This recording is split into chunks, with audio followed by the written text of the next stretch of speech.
remember my son being born with this, a head full of hair, black curly hair, very beautiful hair. So really, I was not in a rush to cut his hair. And I remember as he grew up, especially when he started getting to toddlerhood, I realized he didn't want me to, continue washing his hair, combing it. It started being a war. So what I said was like, you know what, I'm going to trim this hair, cut it, and then so that we have peace. But we did so many attempts, but we failed. And in my wisdom, I thought, okay, maybe I should take you to a barber shop. Of course, they are professionals. They should be able to handle your hair. So my God, when you got there, he was so agitated. But I was like, anyway, he should be able to go. So we went there. I remember sitting with him on the barber chair, and I was holding him. He cried and cried and cried, and you see, we had to finish. And I remember by the time we are done, I just told myself, I will never do this again to him, never. And it took me 2 years. Hey there, my name is Nema Lema, and if you're meeting me for the first time, I'm a mom of a child on the spectrum, and I'm also a pediatrician. And today we are going to talk about hair cutting in autism. But before we do that, please, if you have not subscribed yet, please go ahead and do so. Yes, 2 years. At one point in time, everybody thought I was locking my kids' hair. But no, it was not locking. It's because I was like, you know what, I will not go through that process again. So we went through that, and after by those 2 years, that's when of course I got the diagnosis of autism, and then of course it made sense. Like, okay, now I understand why it was such a difficult haircut. So how do we develop tolerance for our children on the spectrum? So hair cutting is one of those things that you'd expect someone to just cop. We are born, we have our nails cut, have our hair shaved, and it also is something to just be almost automatic, quote unquote. But for children on the spectrum, they usually process things differently. So for them, they feel more than the way we feel. They hear more than the way we hear. Sometimes it's the light. So because of that processing that is different, they tend not to tolerate most of the things. And so what we have to do is train them to be able to tolerate these things. I did a video on nail cutting, and if you have not watched it, I'm going to put a link here on the description box so that you're able to watch and see how best you can be able to train your children to tolerate the process of nail cutting. So how do we do the same thing but for hair cutting? So the first thing is developing tolerance. You need to understand what exactly are the challenges of your child. And challenges could mean, them not able to tolerate the vibration of the shaver on their scalp, the sounds that come with that, the touch, the pulling, okay? Just the idea of them going to a barber shop, it's also sometimes that is also can be overwhelming to our children. So it's nice to be able to know, because and you'll be able to pick this based on how they react in different circumstances, okay? And once you're able to do that, it is easy for you to see how you can develop strategies for your child to be able to tolerate. And also you should remember, sometimes the child just does not tolerate anything, like everything seems to just be overwhelming. Okay, so what steps can you take to be able to help your child? The first thing is, as I say, always routines work for our children.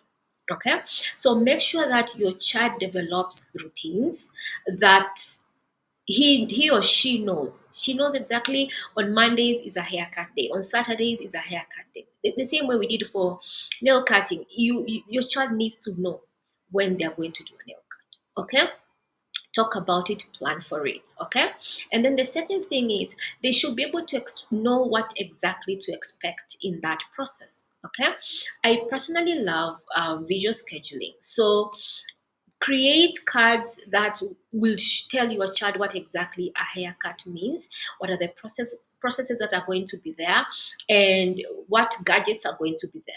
Okay, so make sure you have your visual scheduling done and ready, and also you can also have them in video format, like videos, short clips of kids going for a haircut, or even adults going for a haircut, depending on the age of your child, and them being able to tolerate without, there being any issue.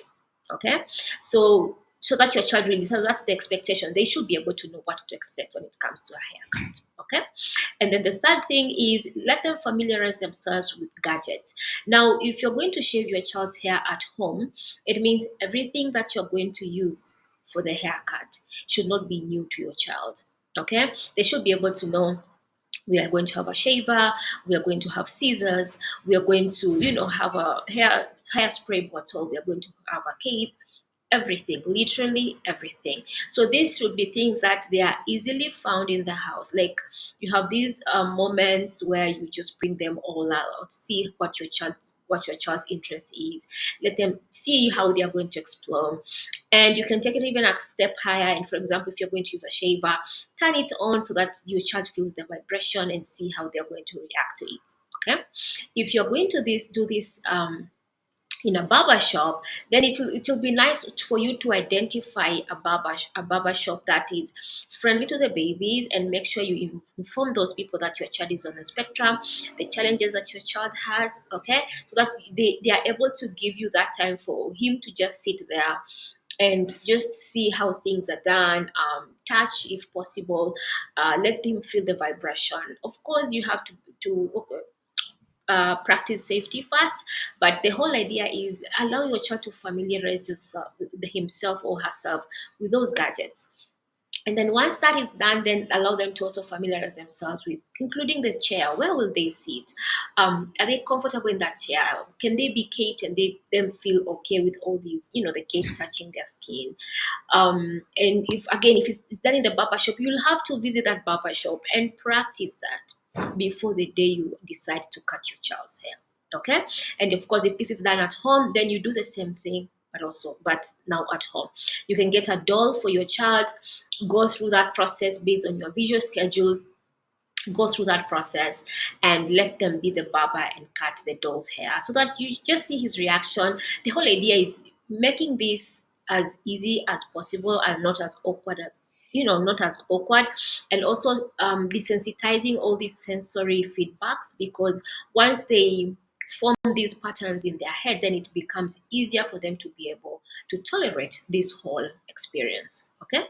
So once your child knows what to expect, once your child knows the gadgets being used, now once your child is okay with them going to the barber shop and sitting and being able to be caped, then now that's when you may now start considering cutting your child's hair. Okay. The goal is you're able to cut, through the 50 to 15, 20 minutes that is needed for your child to sit and be able to cut the child's hair. But then sometimes it's not possible. So what you need to do as you're practicing, remember the goal is you want your child to go sit on the barber chair, and then them being draped with a cape, and then being able to sit still. And you have to, if for example, if they sit for 2 or 3 minutes and they are done, it's okay, reward them for that, then practice, do it. So let that day go, and then come in another day, you do it a bit longer. Now from 3 to 5 minutes, reward. From 5 to 7 minutes, reward. From 7 to 10 minutes, reward. From 10 to 15 minutes, reward. 15, 20, reward.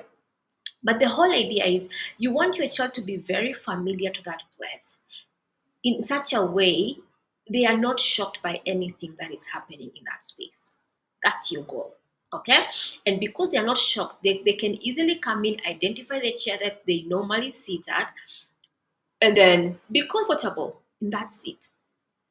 Okay. And then now when you're starting to now actually shaving your child's hair, remember the sensitive areas are usually around the hairline, around the neck, and of course the ear. There are gadgets that can be used to protect the ear, because I know, even especially for my son, that was used to be such a big deal. So you can help, either you can ask him to hold his hair depending on the age, or you can help holding his hair. Okay. But also, whoever is shaving, they can start all these other parts except, and then finish up with the hairline. Okay. And they don't need to do all this detailed shaping of the hairline and all that. No, especially when the child is still young and you're just starting. Okay. So that's how you do it. And then on that day, you come shave. And then once you've shaved, please remember to reward your child. Make such a big deal out of it so that they see, yay, I've been able to accomplish something. Okay. And then once that is done, remember rewards. And usually what I say is scheduling, yeah, routines. So you can say, when you're starting, you can say every 2 weeks or every 4 weeks we are going for a haircut. Okay. And because every 4 weeks we are going for a haircut, you repeat the whole process over and over again. And that means repetition. The more you repeat, the more the pathways are being formed in the brain. Okay, and it will reach to a point where you tell them, "Hey, buddy, tomorrow we are going for a haircut." They'll be like, "Okay." They go sit, shave their hair, and they are done with nothing. That's your goal. Okay, so but remember, it's a step by step process. You cannot fasten it.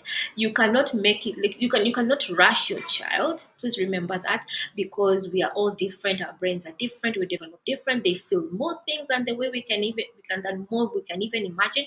And because that's the case, then let us allow them to go at their own pace. Okay, I hope you found this helpful, and if yes, please remember to subscribe, like, and comment, and tell others to join us. Thank you so much, and bye bye. Have a good time.